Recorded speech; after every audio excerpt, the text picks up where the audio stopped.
Eh bien salut tout le monde, c'est Flo, j'espère que vous avez la forme. Tout le monde ne cherche pas forcément un clavier mécanique, déjà pour deux raisons. La première raison c'est que c'est bruyant, donc certains cherchent plutôt un confort au niveau silence, et surtout aussi au niveau du prix, parce que souvent un clavier mécanique c'est quand même plus cher. Si on veut un clavier correct, c'est environ 80 € minimum. Donc aujourd'hui on va s'intéresser à un clavier à membrane RGB en plus, donc le look va être présent. C'est le KZ Iridium de la marque The J-Lab. Donc voilà, je vous le présente, il est ici, donc un clavier à membrane.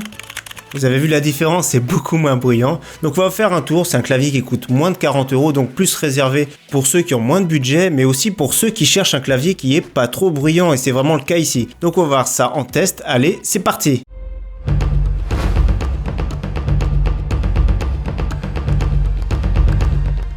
Donc comme d'habitude, on va commencer par faire le tour du produit. Donc ici nous avons un clavier plein format, c'est-à-dire avec le pavé numérique, ici environ 38 cm.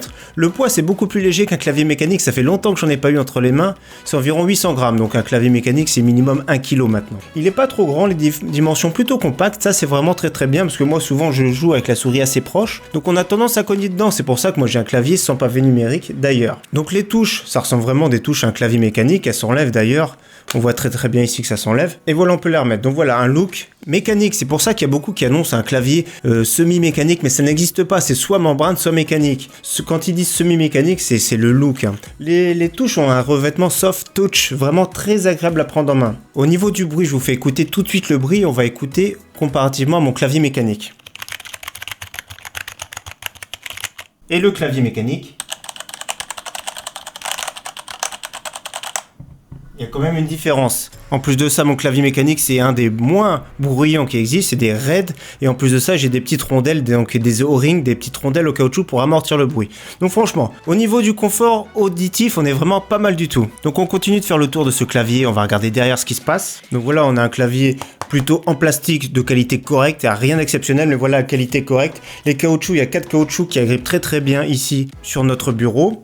Au niveau des patins ici, vous avez vu, il y a 2 étages différents qu'on peut mettre. Donc ça, je trouve que c'est vraiment pas mal. 2 patins de taille différente suivant l'inclinaison qu'on veut mettre. Ou sinon, voilà, rien de spécial à l'arrière. Je sais pas, il y a des petits revêtements, des petits détails. Je sais pas à quoi ça sert. Ça sert plus au niveau esthétique, mais c'est en dessous. On s'en fout un petit peu. Au niveau du cordon, on a un cordon tressé de bonne qualité. 1,80 m, donc c'est un peu plus ou moins ce qu'on retrouve un peu partout. Ça suffit largement. De bonne qualité, franchement, c'est vraiment très bien. On n'aura pas de soucis avec ce cordon. Autre précision à l'avant, on voit une petite plaque métallique ici avec marqué le nom de la marque The J-Lab. Voilà, juste une petite plaque métallique sur le dessus, bon ça fait un petit office supplémentaire, il n'y a rien d'exceptionnel, je sais même pas pourquoi ils ont mis ça. Et maintenant je vais vous expliquer comment ça fonctionne le RGB sur ce clavier. Donc déjà on peut soit activer soit désactiver le RGB, donc ça c'est vraiment très bien. Comme la plupart des claviers, tout ce qui est secondaire c'est la touche FN qu'il faudra activer. Donc FN on peut désactiver ou activer Windows, donc verrouiller Windows quand on est en jeu. Tout ce qui est touche multimédia c'est du F1 au F8, donc ça on a toutes les touches multimédia comme beaucoup de claviers. Et pour gérer le rétroéclairage c'est exactement pareil. Donc avec la touche FN plus O, on augmente le rétroéclairage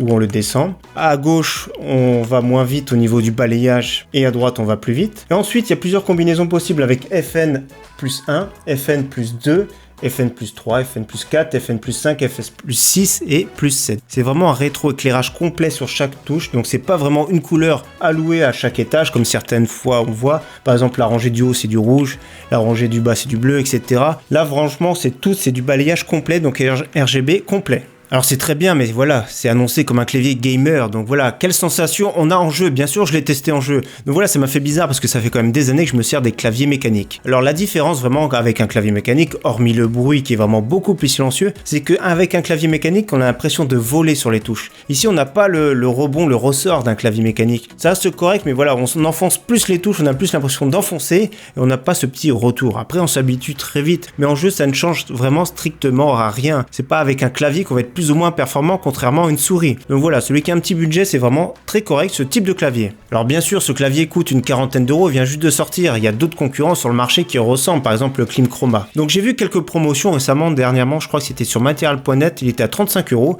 voilà, vite fait, le prix vont un petit peu baisser, on retrouvera d'autres promotions. Franchement, pour le prix, c'est un très bon clavier. La qualité est correcte. C'est sûr que c'est moins bien fini qu'un clavier mécanique à 100 €, mais la qualité est vraiment correcte. Donc pour conclure, vraiment, c'est un clavier qu'on va conseiller vraiment au petit budget ou ceux qui sont vraiment allergiques au clavier mécanique. En tout cas, vraiment, j'espère que ce test vous aura plu et j'espère vous revoir très prochainement sur ma chaîne. Merci à tous. Ciao, bye.